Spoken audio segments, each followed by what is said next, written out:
Hello guys, and welcome again to my YouTube channel. I am Noah.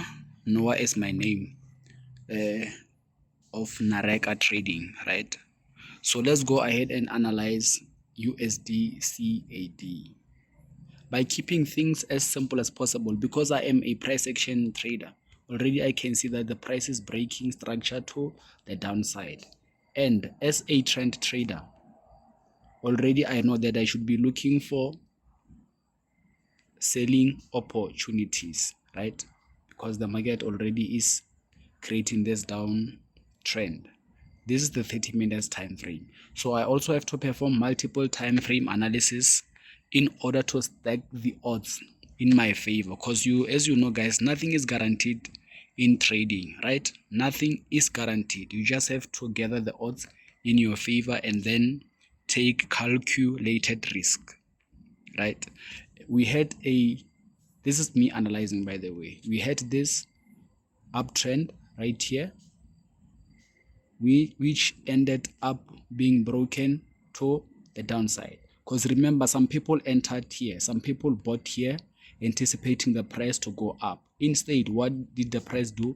It created a lower high and then break below that trend line, right? So this might be the first sign that the price, this might be the second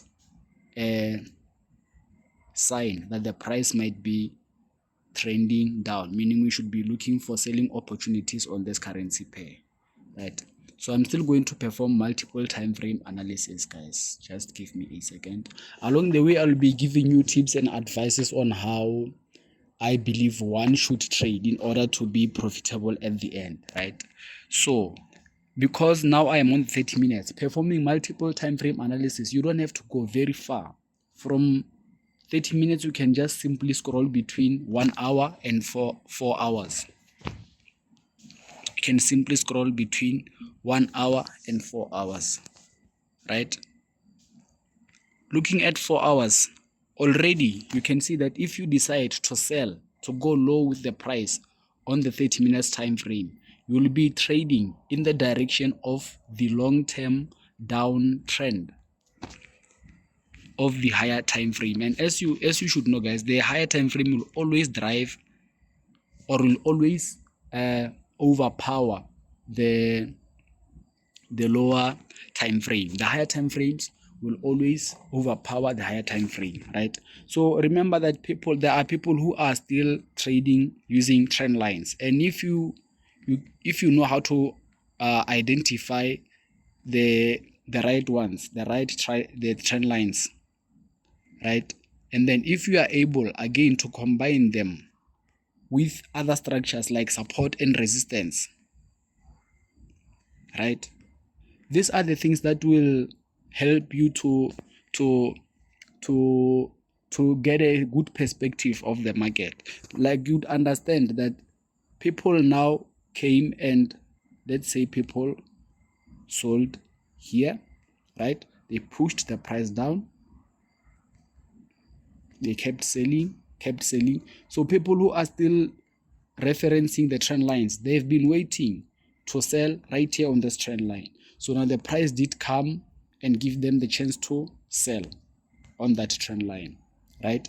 And then others are not using trend lines, others are using support and resistance. So they've been anticipating to sell on this resistance, right? So they did sell right here. As you can see, this bullish, bearish engulfing pattern. Remember to click like and subscribe, guys, if you are finding this information good, ne? So all this information tells us that indeed we should be looking to sell on the lower time frames because the price is being pushed to the downside, right? So now how would we go about selling on the lower time frame, since, well, our analysis is saying that we should be looking for bearish bias, for bearish selling opportunities, right? The break of structure and the change of character and whatnot, you know them. according to me, this is where the price right here, this is where the price created is this a break of structure or a change of character? I like focusing on the psychology of the price, not the terminologies, because that's what confuses people. So this is either the change of character or the break of structure. You know them, these things, right? Price breaking the structure to the upside, and then eventually, right, it breaks below the structure to create this down movement. So I'm still confused about the terminologies right now, but it does not really matter. So the way I am looking to sell USD CAD is that I will be waiting for the price to come to this area right here, right? So that I can look to sell. I can look to sell from this area. I hope I am making sense, guys. And then if you remember, guys, for you to understand this, you must repeat information. Repeat the information, right? Repeat the information. So in order for me to get a good risk to reward, I will have to enter from even lower time frames, like 5 minutes if possible, or 15 minutes, 10 minutes, as long as I can get a better risk to reward ratio, right? Now let me first make this visible. 2 minutes time frame. Okay, it's visible. And let me go to 5 minute time frame, right? So if the price would come to this area right here where I'm looking to sell, and this is how my trade or my position would look.